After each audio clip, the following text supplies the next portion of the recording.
अति जलद व अचूक बातम्यांसाठी पाहत रहा महामीडिया 24 सदैव तत्पर। अमेरिका इराण युद्धाच्या पार्श्वभूमीवर घरगुती गॅस मिळणार नाही या अफवेने किंबहुना भीतीने रुकडीत छत्रपती शिवाजी महाराज चौकात असणाऱ्या इंडेन गॅस कंपनीच्या वितरक कार्यालयासमोर गॅस ग्राहकांनी प्रचंड गर्दी केली होती। यामुळे वितरकाची काही काळ तारांबळ उडालेली दिसून आली। रुकडीतील इंडेन कंपनीचा गॅस वितरकाने ग्राहकांना गॅस नेतेवेळीच KYC बंधनकारक केला होता।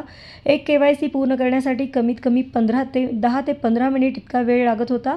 यामुळे वितरक व ग्राहक यांच्यात वाद वाढत गेल्याने वितरकाला हातकणंगले पोलिसांना पाचारण करावे लागले। पोलिसांनी हस्तक्षेप करून गर्दीवर नियंत्रण मिळवले व त्यानंतर वितरण सुरळीत झाले। दरम्यान वितरक प्रतिनिधींनी सांगितले की केवळ भीतीपोटी ग्राहक गॅस खरेदीसाठी गर्दी करत आहेत। गॅस असूनही ग्राहक जादा बुकिंग करून ठेवत आहेत। ज्या ग्राहकांनी KYC केली नाही त्यांचा गॅस पुरवठा बंद करण्यात येणार आहे। इंडेन गॅस हा कर्नाटकातील कणंगले या ठिकाणाहून आणला जातो।